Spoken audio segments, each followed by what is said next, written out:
William Wallace, a name etched in the annals of history, is often remembered as the ultimate symbol of Scottish bravery, defiance, and heroism. His actions in the wars of Scottish independence became legendary, and his life was immortalized in countless stories and films. Wallace's tale is one of resilience, courage, and a fierce will to defend Scotland from English rule. But what we often fail to understand is that his death, one of the most brutal executions in medieval history, was not the noble end that history books have painted. The truth behind Wallace's death is far darker than we have been led to believe, and it all began with betrayal. In 1305, after years of fighting for Scottish freedom, Wallace was finally captured by the English. His capture was not the result of his lack of skill, strategy, or valor in battle. It was the result of the treachery of someone close to him, a man he trusted, a man who would turn on him at the most critical moment. The person who betrayed Wallace was John de Menteith, a Scottish knight and once an ally in Wallace's quest for Scottish freedom. Menteith's role in Wallace's capture is one of the most tragic and controversial aspects of the entire story. Once a fellow freedom fighter, de Menteith's decision to hand over Wallace to the English marked the end of the hope for a Scottish resistance and the beginning of Wallace's agonizing fall. Wallace had trusted Menteith, who in turn had pledged loyalty to Scotland's cause. However, Menteith's loyalty wavered and his self-interest grew stronger. For reasons that are still debated by historians, Menteith chose to align himself with the English rather than stand with the man who had inspired the entire nation. The exact reasons behind Menteith's betrayal remain unclear, but many speculate it was driven by a combination of fear, greed, and ambition. Perhaps he believed that siding with Edward I of England would guarantee his personal survival and future power. Whatever his reasoning, it was this betrayal that sealed Wallace's fate. Wallace's capture, however, was only the beginning of the horror that awaited him. After being betrayed by someone he had trusted, Wallace was transported to the city of London, where his fate was to be determined. The city was a bustling hub of English power, and Wallace, once a symbol of hope and resistance, was now a prisoner of the very empire he had fought so fiercely to overthrow. The English, led by King Edward I, had never forgiven Wallace for his defiance, and they saw his capture as an opportunity to crush Scottish resistance once and for all. Wallace had been the driving force behind many successful campaigns, and his capture was a symbolic victory for Edward. But instead of simply imprisoning Wallace, Edward wanted to make an example of him, a demonstration to both the Scots and the English that no one, no matter how heroic, could challenge English rule and survive. When Wallace was brought to trial, the nature of the charges against him was nothing short of outrageous. He was accused of treason simply for fighting to free his homeland from foreign oppression. The accusation alone was enough to condemn him. Wallace was not granted a fair trial. Instead, he was presented as an enemy of the crown, a man who had fought for his country's freedom. And in the eyes of Edward I, that was an unforgivable crime. But the trial itself was just a formality. The English king had already decided Wallace's fate. Wallace's death would not be a quick or merciful one. Instead, the English were determined to make it a public spectacle, a warning to anyone who dared to defy their rule. And for Wallace, the truth behind the brutality of his execution was far more painful than the actual process of dying. Wallace's execution was designed to be as grotesque as possible. It was meant to strip him of his dignity and humanity. Wallace, the man who had stood tall in the face of overwhelming odds, who had fought tooth and nail to defend his people and his country, was about to face the most savage form of punishment imaginable. But the true tragedy of Wallace's end was not just the physical violence that he endured, it was the betrayal by his own countrymen. Menteith's decision to hand Wallace over to the English was the ultimate treason. It was not only a betrayal of Wallace but of the entire Scottish cause.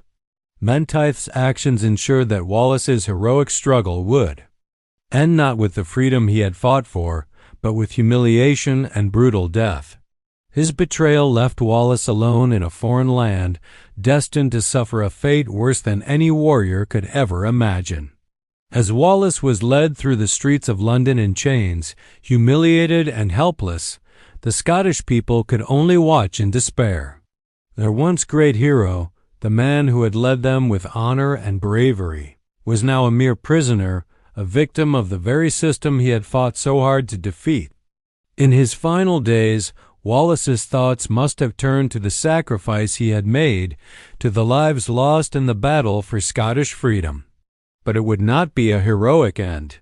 It would be a brutal and tragic chapter in the history of a man whose name would forever be associated with sacrifice, betrayal, and a country's struggle for freedom. But the real truth behind Wallace's death would remain hidden for centuries until today, when the world is finally ready to learn the real story. William Wallace's capture was only the beginning of the nightmare that awaited him. The public spectacle that was about to unfold would become one of the most brutal executions in medieval history. A public spectacle that was about to unfold would become one of the most brutal executions in medieval history. A public spectacle that was about to unseat medieval history. Of and founds the most brutal executions in medieval history. A horrifying example of what happens when an empire is defied and when betrayal strips a hero of his honor. After Wallace's capture, he was transported to London, where King Edward I sought not only to punish Wallace but to make an example of him.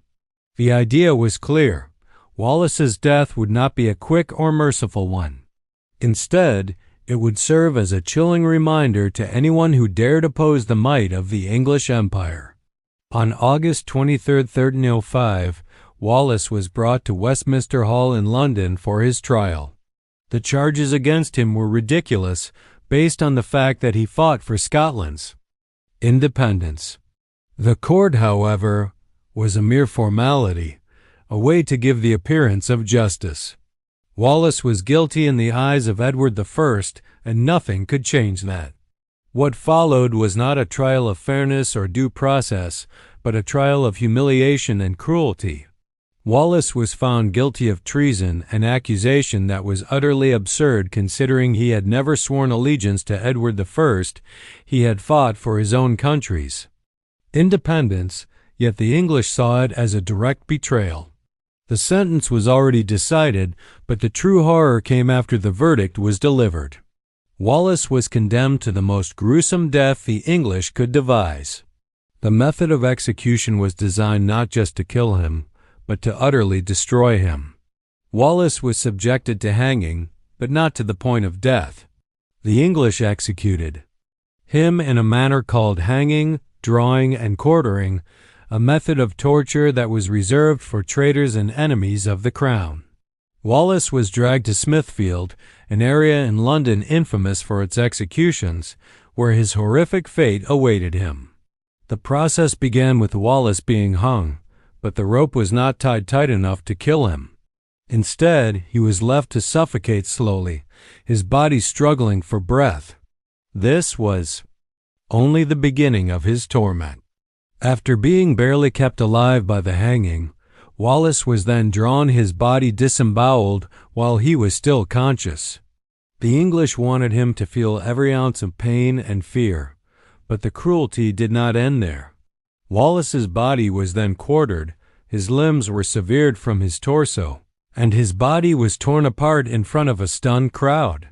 But even in this most gruesome and dehumanizing moment, there was an added insult. Wallace's head was removed and placed on a spike on London Bridge, a public display for all to see. The gruesome image of Wallace's dismembered body and his head impaled on a spike became a symbol of English power, a warning to anyone who dared resist. However, despite the barbarity of the execution, Wallace's legacy would not die with him. In the years following his death, the English tried to erase his memory, but the Scots would not forget. His execution, instead of silencing the Scottish resistance, fueled it. The brutality of Wallace's death became a rallying cry for those who were left to continue his fight for Scottish independence.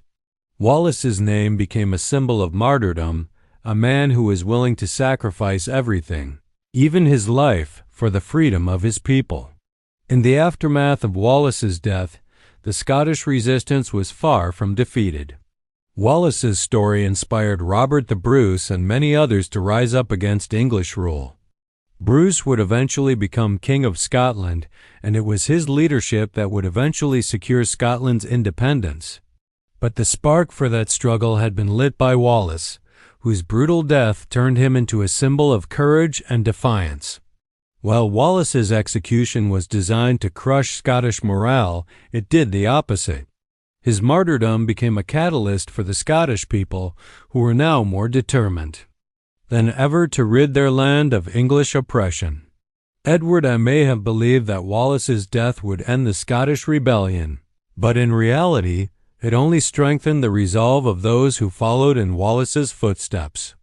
Today, William Wallace is remembered not just for his valor on the battlefield, but for his enduring legacy as a symbol of resistance, defiance, and sacrifice. The brutality of his death, which was meant to strip him of his honor, only added to his legend. Wallace's story serves as a stark reminder that heroes are not always those who die gloriously, but those who fight for what they believe in, regardless of the cost. His death was brutal, his execution barbaric, but in the end, Wallace triumphed. His spirit, his courage, and his fight for freedom live on in the hearts of those who continue to remember his name.